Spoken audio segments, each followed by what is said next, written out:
Hello everyone, it's daytime. I'm Buster the Fox and welcome back to Green Hill Paradise Act 2.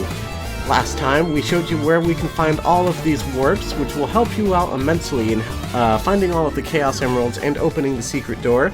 If you haven't seen that tutorial, click in the upper right corner to go to the tutorial where I show you where to find all of the warps. But to get started, I'm going to show you where to find the first Chaos Emerald, so let's go.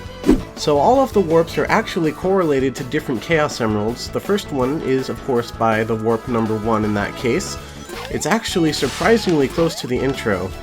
So you'll notice there's kind of an extra platform here, because you can get over there from here. But what you want to do is go onto this platform, wait for it to get a little high, jump, and there's a spring right there hidden in the tree. Next you want to take out this guy, just to make sure he doesn't get in your way. Roll up here, and then you have to go through this little section, which, well, I don't usually get that so soon.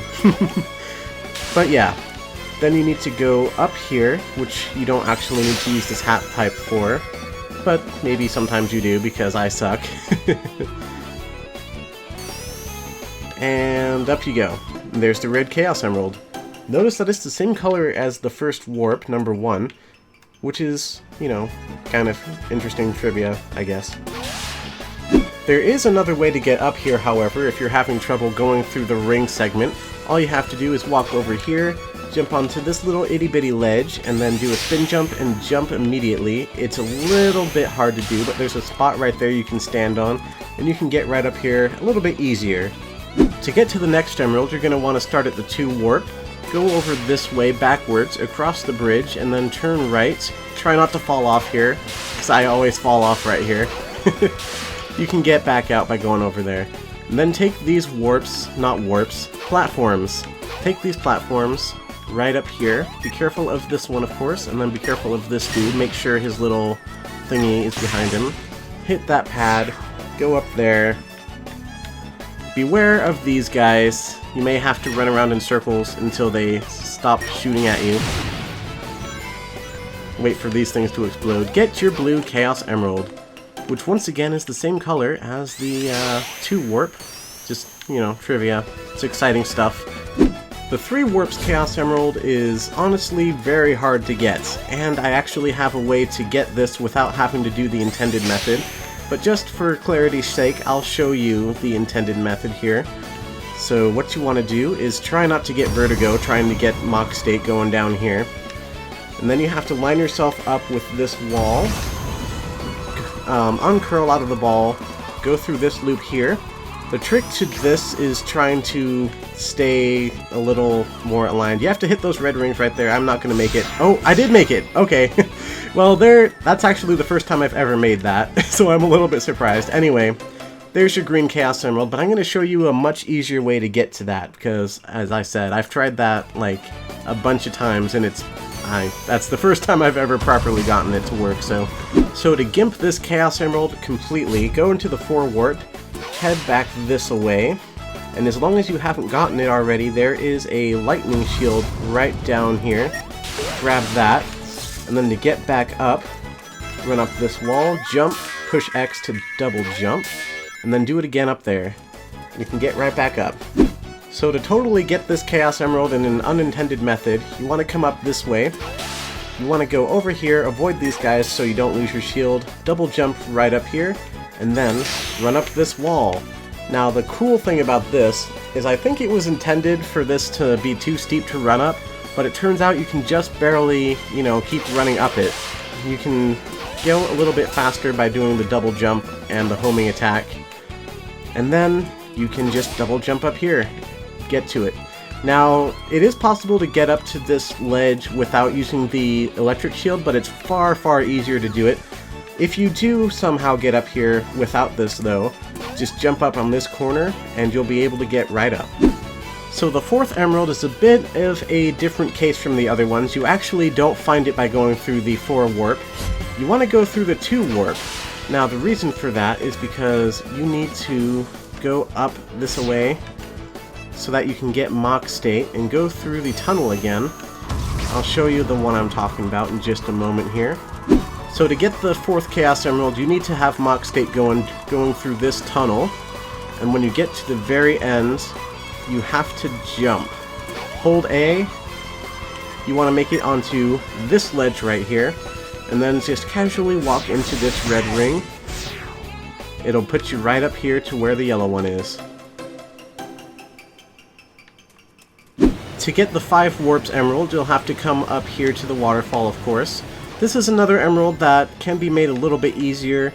The intended method is to bounce off of all these totem poles with item boxes on them. The ones that are important are the last 2 ones, that item box right there, and you can just barely see a spring up on top of that last one. So the easy way to do it from up here is to do a spin jump. Try to hit that if your aim is good, which mine was not today. Oh, and I just lost my electric shield. So if you fail like I do, just come up to this lower area, find your way down to this ramp right here, and then you can just jump up onto the invincibility thingy from up here. Now the idea is to bounce off of that, and then hit the spring up there, and then you have to hit the spikes, which is where the Chaos Emerald is. Now, the way to do it like this is to simply roll down like this, but you can see you don't have enough speed. So what you need to do is get back up here, and when you spin dash, you need to immediately press B to unfurl, and then before you go off the top of the ramp, you need to be spinning again so that you can hit the item box. So I'll show you how it's done.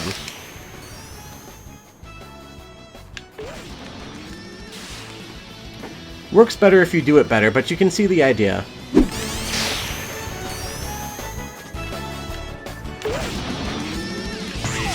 So there we go, and there's the light blue Chaos Emerald. Don't you worry if you hit that invincibility box and then you mess up, because that will respawn. The 6 warp emerald is a little bit easy to get to compared to some of the other ones. Just go right up this way. Make sure you gain some speed before going up there. You'll get some, you'll hit the spikes if you don't have enough speed. A little secret you can find here, if you go up there, you can find an extra life. Next, you have to hit these springs, which can be a little tough if the camera sucks. As I was saying, hit these springs in order. Shouldn't be too hard, but it can be a little bit tough if you haven't mastered Sonic's mechanics in the air yet. Hit this red ring to zoom up here. Go around here, and voila, there's your pink Chaos Emerald. So the final emerald is also one that's a little bit easy to cheap out on, and gimp, as I like to call it. All you need to do is make it up here. Now this is the end of the level. As you can see, there's the end. But if you just jump over this fence, go on this flat part right here, and then make your way around the spinny, loopy things. Okay, which way am I going? As I was saying, make your way around the loops, and you'll find yourself right here where the Chaos Emerald is. The final Chaos Emerald for the 7 warp is by far one of the toughest ones, but if you get some practice in doing this, it can be a little bit easier. What you need to do is go up this really steep incline. You can barely see it. The white Chaos Emerald is up there. Actually, I can't see it right now, so I don't know why it's not there. But anyway, it's easiest to do it from this side. You can actually do it from 2 different sides of the map, but get Mock State going up here. Wow, not like that. Not like that at all. Make sure you have Mock State coming down on this part. Wow, jeez, I suck. So just like this, now carefully turn, get your Chaos Emerald, and then you can just fly right off. Okay, so the cool thing about that Chaos Emerald is it actually has a really huge hitbox compared to the others, at least as far as I've found. It seems like it's very forgiving, so don't worry about being super duper accurate, just make sure you're not completely off to the left or right. So there is one final secret for you to find once you have all the Chaos Emeralds. You may have found this secret door right here next to the waterfall. Now, for the longest time I was wondering how to open this, and it's actually quite a complicated little process, but it's also kind of easy. But you do need to have Supersonic available in order to open it. So I'll show you where you go to open this door. To open up the secret door, you have to take warp number 3, go over this way. Now make sure you have enough rings. Just give me a second here. This whole time I've been using a little trick. If you press tab or the tilde key on your keyboard and then type toggle HUD, you can turn off the heads-up display there. Wow, my time is really messed up looking. Anyway, I have plenty of rings, so I should be good. When you're in supersonic state, just like in a official Sonic game, in any capacity, you use rings for every second that you're in super or hyper state. And it's the same in this game. So when you're rolling up a hill, push X, Sonic will transform into supersonic. Then you need to get super Mach state, go up this wall here, jump up there, and you'll make it up to this platform, hit this spring, and voila, we have a secret. You see that ring in the center there? You have to get it. And that will open up the secret door. Now I want to give a shout out to a YouTube user named Fraser. He commented on one of my videos telling me where I can find this. Okay, so here we are. I got stuck in the water. Now this is the final secret in the game. This door right here. Oh, something of note. Supersonic can still drown, so make sure you take one of those. The door has some writing on it. It says, "The controller is the one that unifies the chaos," which sounds very much like something from Sonic Adventure. Anyway, step on this button right here, and the door will open. Go all the way down here, and you will find a final warp. Warp number 8.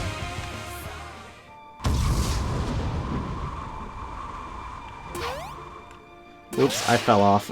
I was trying to make it all dramatic. This is a really cool area. If you hit this circle right here, you'll be able to become Hypersonic. Now, you have to do this while not in super mode. So let me get rid of my rings. I have a lot of time left. Oh, that's a really cool thing you can do too. So I'll meet you back when I've stopped being Supersonic and have a few rings, and I'll show off Hypersonic and what he can do. So one thing that's different about Hypersonic compared to Supersonic is you don't have to be rolling in the air to do it. All you have to do is jump and push X, and boom, you're Hypersonic. So now you're all white. But the cool thing about Hypersonic is if you jump and push X, you can start flying. Then you just need to hold A to start flying. I guess you can't go through there. So let's go down and go hyper mode through here. Kapow! So anyway, as I was saying, you can press X to fly. If you hold A, you can go up. If you push B, you can go down. And then you can just literally fly over everything, which would have been super helpful when you were looking for all the secrets, but you know, it would be completely unbalanced that way. You can find some cool stuff, little areas that you weren't really meant to get to, such as this area up here where there is nothing too special. There's a lot of frame lag when you fly, by the way, especially the higher you go. But that's to be expected. It's a really big area. Probably even the beefiest computers wouldn't be able to handle it too well. So now, all you need to do is hit the goal ring to save your progress, although, as you may have seen in one of my Let's Play episodes, this can glitch out your game a little bit. You're supposed to hit that in order to save your progress. For me, it just kind of resets the game though, which is kind of a shame. One last thing I'd like to note before I end it off here is that you do have to have at least 50 rings before you can become Hypersonic or Supersonic, so just keep that in mind if it's not working. But thank you guys ever so much for watching. Please remember to leave a like, and don't forget to subscribe before you go. But until next time, goodbye everyone. It's nighttime.